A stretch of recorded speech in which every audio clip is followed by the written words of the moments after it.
In this video, I'm going to show you how to install valley flashing on your shingle roof.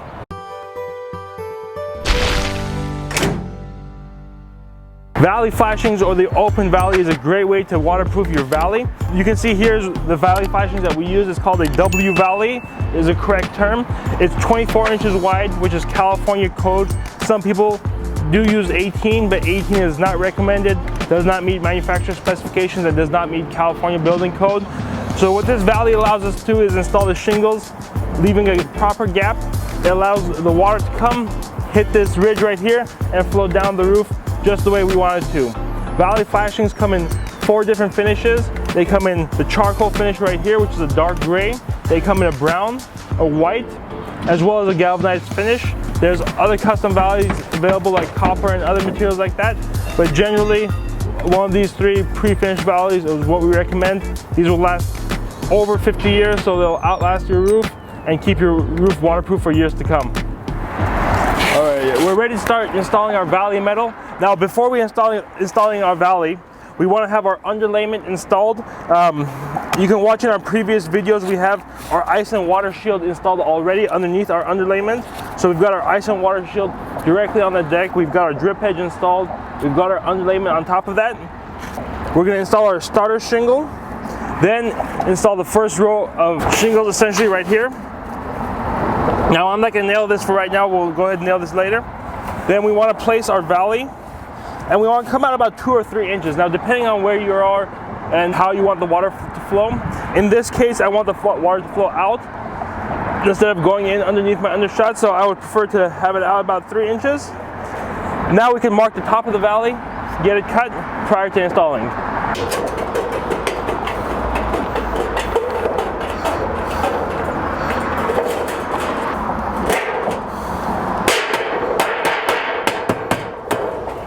Now that we have our valley cut, we're ready to start installing it.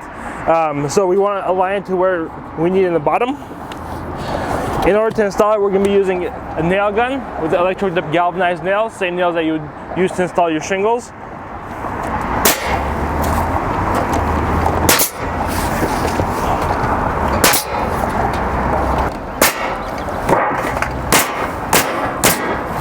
You want to place nails every 12 inches on center. Now, the important thing is to make sure to nail at the outer edge of the flashing as opposed to anywhere inside.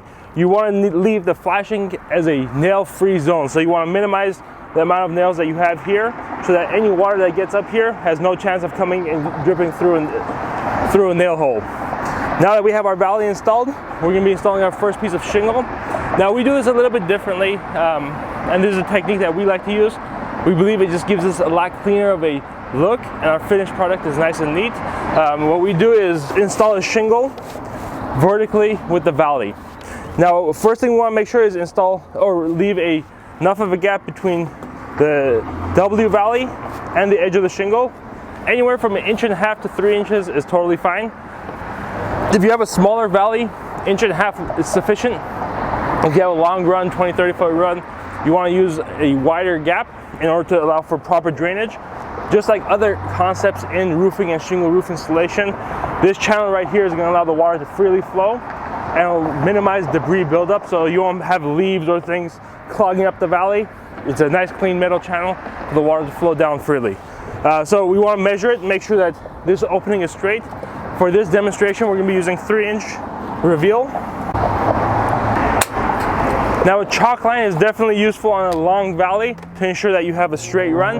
A small valley like this is not 100% needed, but on a longer run definitely helps to have a nice, clean, and straight line. Now, installing this shingle, we want to nail directly on the sure nail strip, and I'll show you the reason for that. Now, when we nail on the sure nail strip, that aligns perfectly with the edge of the flashing. So that ensures that we're not too far in. The sure nail strip, I'm going to show you another example right here, is aligned with the edge of the flashing. So that's the way we want to see it. The next step is to actually start installing our rows of shingles. One advantage to doing this way is we have the adhesive tab on the back of the shingle. This adhesive tab, when put on the metal flashing, creates a great bond. So on a hot day like this, within an hour or so, all those steel tabs are going to melt and adhere to the valley, making it very difficult to lift up. Now that we have this vertical shingle installed, we're ready to start installing our regular runs. So we're just going to align the first shingle up, make sure this corner is touching, then start installing. Now for this example, we've cut the shingles in half, just because it's a demo roof, but generally you would have your full shingles going across your roof and continuing. Now one thing you want to keep in mind is usually our shingle offset, we want to do it, if you watch a shingle video, 5 to 5.5 inches between each shingles as far as the staggered goes. So just depending on your pitch and how steep your valley is, you're going to have a different reveal here. So you might have to cut the shingles to continue your standard pattern across the roof.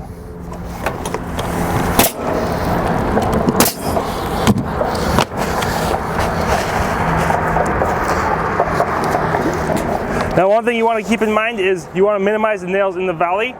So actually the previous shingle I had nailed incorrectly. You want to nail it at the edge of the valley flashing. So you're going to be right around here.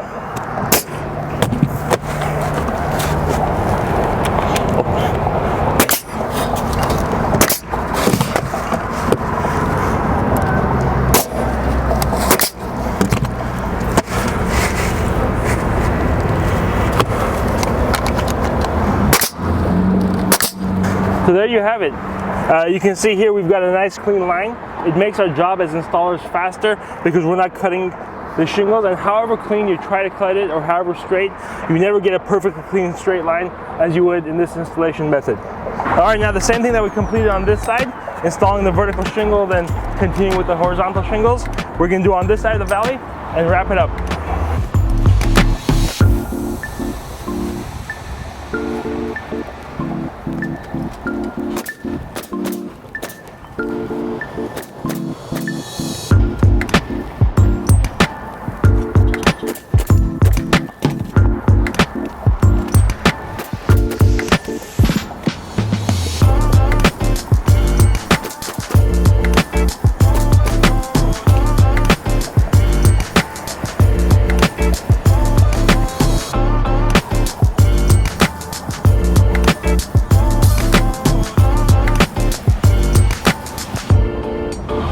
Guys, thanks for watching. We've got a lot of other videos on shingle roof installation.